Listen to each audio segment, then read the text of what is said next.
of Extension, Department of Family and Community Health Sciences. And today I'm here to talk to you about a program that I'm involved with called FoodCore. It's a national nonprofit that looks to connect kids with real food, help them grow up healthy. I'll get more into the details about it, but first let me talk to you a little bit about the issue that FoodCore is looking to address. So, the challenge, it's called. They call it a broken school food environment. Currently, today, 32 million children eat school food every day. Most of these kids eat at least half of their calories during school hours. The action needed. Right now, kids are really only getting 3.4 hours of nutrition education per year. So they're spending most of their time eating at school, but very little focus is spent actually teaching kids what they should be eating, right? And you can see that in the number here reflected. Only 2% of children actually eat enough fruits and vegetables, what's recommended. The cost of this, individual cost, 1 in 3 children are currently overweight or obese. And 33%, that's a huge number. That means that their health is being impacted by their being obese or overweight. And overweight kids have a 70 to 80% chance of staying overweight their entire lives. So a lot of people think, oh, well, they're little kids, they're active, they'll grow out of it. But actually the numbers show that once a child measures as overweight or obese, chances are they're going to stay that way throughout their entire lives. America currently spends $550 billion annually on medical costs associated with obesity. And $500 billion annually is estimated to be lost in productivity by the year 2030. So this is why FoodCore thinks that this is an important problem to address.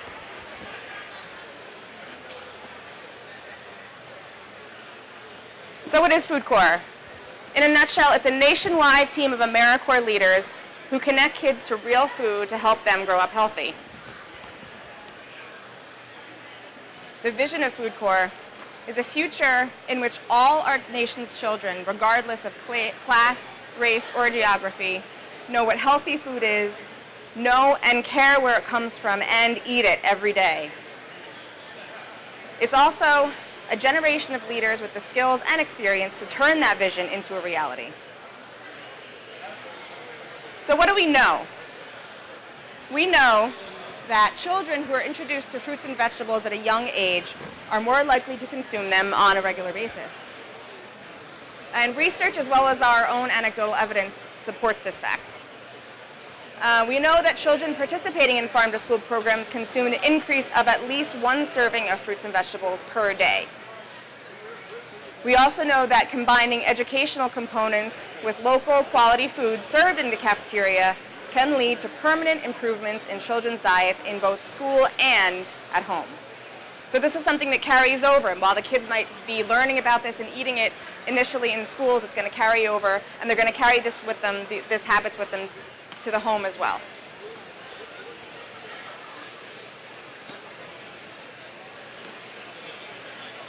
So the approach of FoodCore, it's a scalable national response. We recruit emerging leaders for a year of full-time public service dedicated to improving child health in limited resource communities.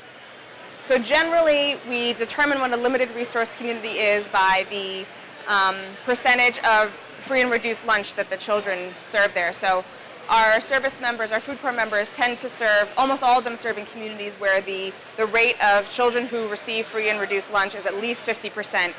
A lot of them serve in communities where it's 80%, 90% or above. So the service members implement an evidence-based model focused on 3 pillars. So it's like a 3-prong approach that they work with the kids. The first of these is knowledge. So food and nutrition education that gives kids the information they need to make smart choices. So basically just teaching the kids about food and about nutrition and about what they should be eating. Right? The second is engagement, hands-on activities. I think a lot of us probably know that one of the best ways to learn is actually to do, right? To get kids to actually be hands-on with these activities. So they do gardening and cooking that foster skills and pride around healthy food, getting kids to understand where the food actually comes from, having them grow it themselves. That makes them proud of something and actually makes them want to eat it. It also makes it less scary. You know, if you see a piece of broccoli and you've never seen where it comes from, it looks weird maybe, right? But if you grew that broccoli and you understand, you know, and you harvested it and grew it yourself, that makes you proud, that makes you want to try it. And the third one is access. So increasing farm-to-school access, making sure kids' lunch trays are filled with nutritious meals from local farms. If you look at the current school food situation, generally kids' cafeteria trays are not filled with fruits and vegetables, right? You picture like a hamburger and maybe some French fries, yeah, tater tots, maybe a milk. But I think, you know, we can do a lot better than this and make sure that there's a lot more fruits and vegetables on these kids' trays. So the core of FoodCore is really our service members. Who are they? They are a group of highly motivated AmeriCorps service members. They spend a year-long term of service in public schools in limited resource communities of need. They can spend up to 2 years. They sign on initially for 1 year. If they want to extend for 1 more year, they can do that, but no more than 2 years.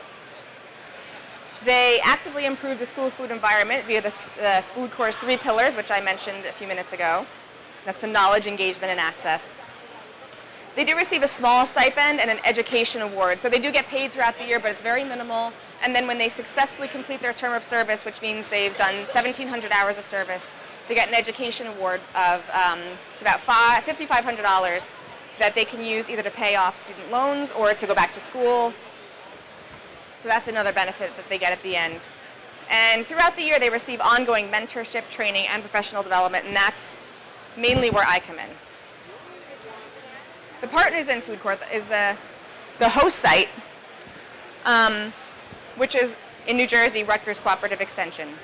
These are nonprofit organizations, academic institutions, or public agencies with the capacity to work statewide. They oversee the operation of FoodCore within their state, and they determine the communities and nonprofit organizations with which service members will serve. The service sites, these are the places where the AmeriCorps, the FoodCore members actually work every day. There are grassroots organizations or schools that are in high-need communities. The service sites also have local expertise on the unique needs of their community. Nobody knows the community where the service members will serve better than an organization or a school that's been there for a long, long time and knows the people, knows the community well. And the service sites are also responsible for the day-to-day oversight and guidance of the service members and their work.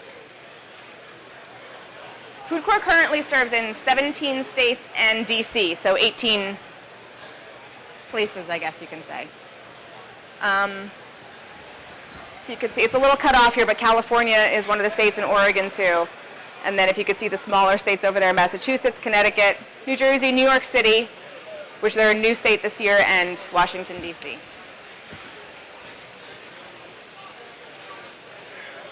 The impact, so this is just in the last program year. So this is a program year that started in September 2014 and ended in July 2015. They taught hands-on food and nutrition lessons to about 183,000 children in 500 schools across the country. They built or restored nearly 675 gardens and harvested about 37,000 pounds of garden fresh produce for children and families. So what does this look like in New Jersey? So as I mentioned, we are the host site. FoodCore is a national nonprofit. They have offices in Portland, Oregon, and New York City. And they really look to partner with host sites in every state where they work that have the capacity to work statewide and know the state and will be able to partner with host sites that will be effective in delivering FoodCore programming. So as I mentioned, I work at Rutgers Cooperative Extension. We are the host site for New Jersey. I work in the Department of Family and Community Health Sciences, which promotes health and wellness through education, research, and collaboration with outreach in food, nutrition, and healthy lifestyles. So we started hosting FoodCore in program year 14. So this is our third program year. So we were really already quite poised and in a good position to deliver this type of programming throughout the state. And the Cooperative Extension's goals overall are to ensure healthy lifestyles, provide productive futures for youth, adults, and communities, enhance and protect environmental resources, ensure economic growth and agricultural sustainability, and improve food safety and nutrition. So right in line with FoodCore's goals as well. This is our potential host site number 2. New Jersey is a little unique in that New Jersey has 2 co-host sites. Most states only have 1. But when I was looking to be the host site supervisor for FoodCore New Jersey, there was another woman, Beth Feehan, who also wanted to be the co-host site, or the host site supervisor, I should say. She at that time was the executive director of the New Jersey Farm to School Network, which was a small grassroots nonprofit. And we said, instead of trying to fight over who wants to be the host site, why don't we partner and work together to host it? It'll be a much stronger program if we do that. And we were right. I think we've been a great partnership and been able to run a really great program so far. A few months ago, not even, maybe just a few weeks ago, the New Jersey Farm to School Network closed its doors. Beth was a one-woman organization for 7 or 8 years, and so she ran the show and she was doing amazing work, but it got to a point where she decided that it was time to move on. Since then, she started working for the New Jersey Department of Agriculture, so in the Farm to School program within the Department of Ag. So we're hoping that the Department of Ag will agree to host FoodCore New Jersey. We haven't gotten the official word yet, but we're hopeful that they will, because having the Department of Agriculture as our co-host site would be really, really beneficial in so many ways.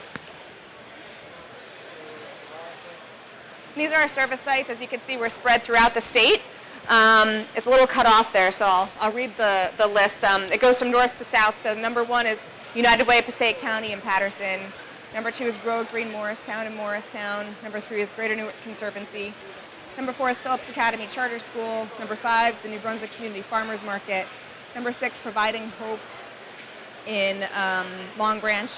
Number 7, Isles in Trenton. Number 8, Center for Environmental Transformation in Camden. Number 9, New Jersey Partnership for Healthy Kids, also in Camden. Number 10, our office, Rutgers Cooperative Extension in Gloucester County. Number 11, the Salem County Votech High School. And number 12, Atlantic here in Atlantic City. And so far, just this year, starting in September 1st, 2015 to present, our service members have reached 8,007 children. They've completed 49 garden projects, so that means either building a new garden or improving an existing garden at a school. They required donations of 236 pounds of garden produce and engaged 517 new community volunteers. So why do we do this? We found that children who are immersed in a healthy food environment will learn better, live longer, and liberate their generation from the painful and costly epidemic of diet-related disease. This is the first generation that is projected to not outlive their parents. So this is something that this is why we do this. And here are just some endorsements from kids. Gets a little cut off, so I'll read some of them. The first one is a 6th grade student from Arkansas, and the student said, "You make the best food in town. I used to think it was Sonic, but it's you. You should open a garden restaurant." The next is a 7-year-old planting seeds in Connecticut. "I think when I grow up, I'll be a farmer so I can garden, but for a lot of people." The next one is from a student in Montana. "I'm gonna have to tell Mama and Daddy that I really like beets and we should buy some." The next one is from a girl planting peas in Massachusetts. She said, "This is why I love school, doing the hands-on work," right? The next one from a 5th grader in Oregon. "The impossible happened. I like veggies now." And finally, a 2nd grader in Iowa said, "When I make kids, we're going to eat this every night for dinner because it is delicious and healthy." If you are curious to know more about FoodCore, you can follow us. FoodCore has a general Facebook page and Twitter account. We also have a specific FoodCore New Jersey page. So I invite you to like us on Facebook and follow us. And also to contact me if you have any questions. Question, yes? That's a good question. Actually, I don't work for FoodCore. I work at Rutgers. I'm the host site, so I don't know how the states are chosen. Yeah, there's no rhyme or reason to it, right? Right. Yeah. Right.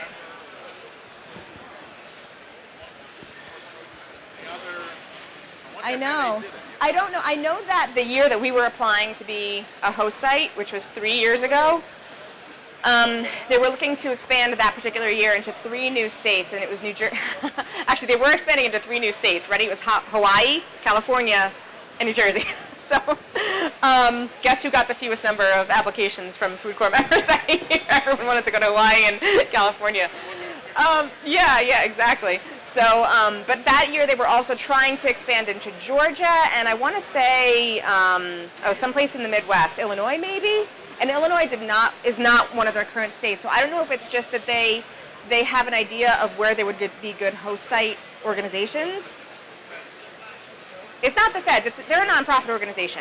Yeah, they're a nonprofit. They do use AmeriCorps members and some AmeriCorps funds to run the programming, but they're not a federal. No, this is a private nonprofit. They have a lot of different funding partners. Not exactly. No, so AmeriCorps is this government-funded entity, right? But AmeriCorps members can work in any nonprofit that applies and wants to host AmeriCorps members. So that's sort of what the relationship is. Does that make sense? Okay. Yeah. Question? So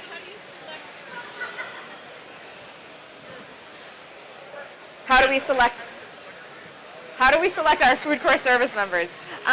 It's a good question. So the application to become a FoodCore service member is open from January through March every year. They do recruitment nationally, so FoodCore National, the national offices, they do recruitment. We also do recruitment locally. So the application is filled out and it goes to the central offices, and then they filter them out by who has chosen New Jersey as a state where they want to serve. Then I get the whole list of applicants and their applications. I read through the applications and we do interviews. We have 12 service members throughout the state right now. We normally get about 60 applications. So it's a pretty competitive process. I do the initial interviews and selection, and then we sort of farm the applicants out to the service sites where they work throughout New Jersey, and then they interview them, and they're able to pick their top candidates. But we usually look for experience in either nutrition, definitely experience working with kids. A lot of our service members have degrees in either nutrition or food systems. Some have degrees in education, so they have to have experience in one of those areas preferably. And since it is competitive, we usually do wind up being able to pick candidates who have a lot of good experience. Your typical service member is like a recent college grad. A lot of service members do this to gain experience, in the workplace, also maybe to gain experience in a field that they think they might be interested in. Some of them are taking it as like a year off between undergrad and grad school or med school or wherever they're planning on going in the future. It's not always the case. We do have a service member now who is a woman who has kids who are college age. So it's not a requirement that they be of a certain age or anything, but typically they're recent college grads. Yes. Yeah. Yeah. Yeah. Yeah.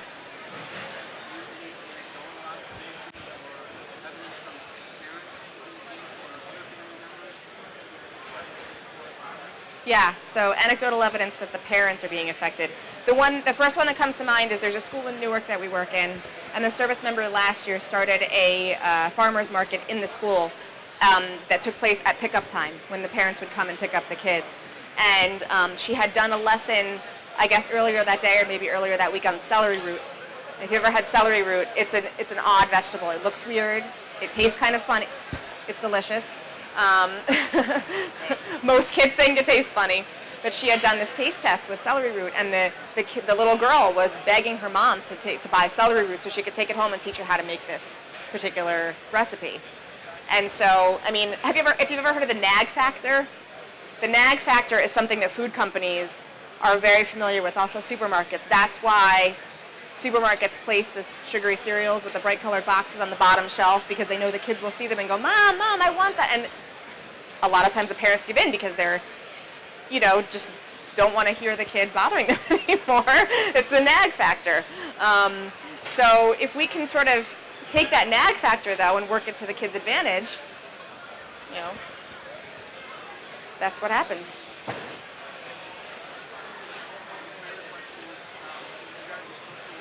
Yeah. Yeah.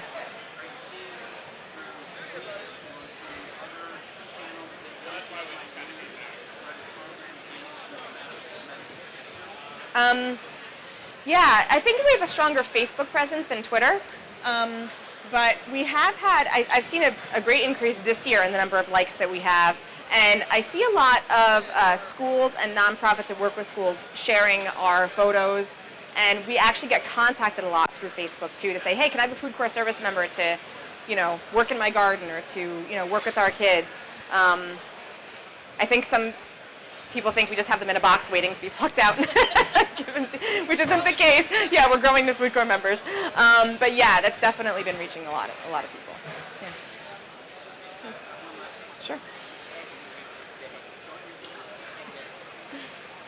Any follow-up?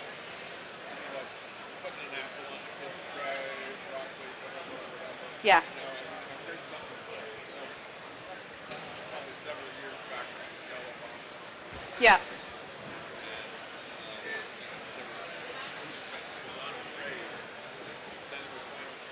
Right. So is there any follow-up to know if it's working or it's not working? Yeah, so yes. So the first thing I'll say to that is keep in mind that FoodCore is a very young organization. This is their 5th year of programming. And they have collected some data from the first couple years, but they also have changed their approach and their focus in the past couple years to one that they believe is going to be more comprehensive and stronger. So they've also changed their measurement tools a lot too. So just in the past couple years, they've started to really collect a lot of data. And I have to say, that's one thing that FoodCore is really, really great at, is collecting and communicating the data. It is a big deal, because if you're doing this great work but no one knows about it, then who cares? Yeah, exactly. And as far as the lunch, that is a tricky thing to measure, because the National School Lunch Program is so regulated that it's a little hard for the FoodCore service members to get the exact data on what the kids are eating and aren't eating and what they're throwing out, etc. The data that we're probably going to wind up with is more what they call neophobia, which is fear of new things. Kids not wanting to try new things, and then at the beginning of the year, who liked what vegetable, who had tried certain vegetables, and then at the end of the year, who had tried them and who likes them and who ate them at home, those types of things. The lunch is a little trickier to measure, so I'm not sure what metrics FoodCore has in place to measure right now, but in a couple of years I'll get back to you and hopefully I'll have some numbers, because they are still so new. Yeah. Okay.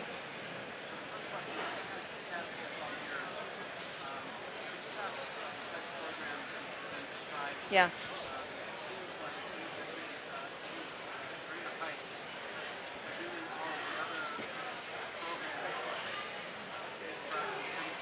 Yeah.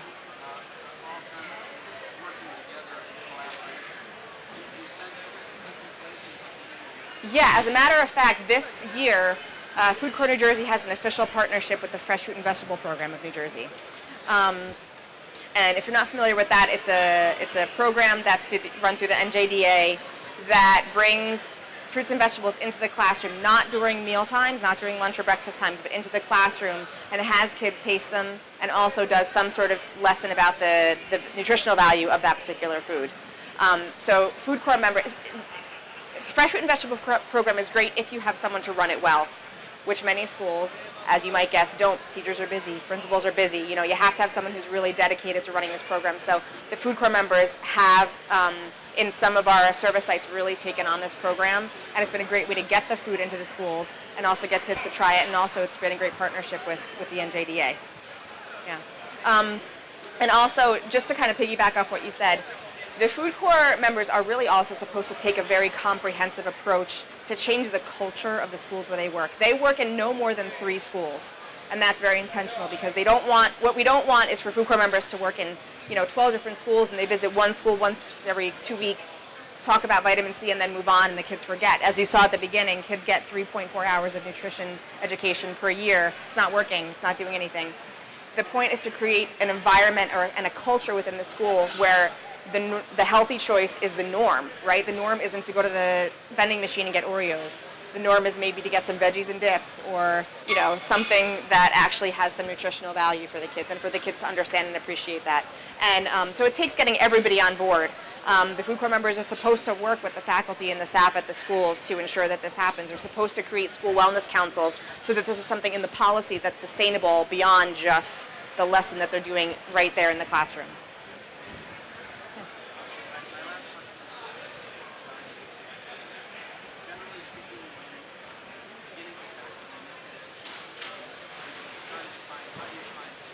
Yeah.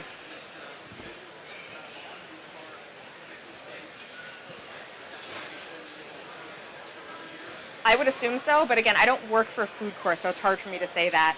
One of the previous slides said, they are a scalable, national response. So I know that they are growing every year. I don't know. I don't have the inside knowledge of FoodCore's operations to know whether they're going to expand into new states next year or anything like that. But yeah, ideally, I think that's what they would love to do. Yeah. Sure.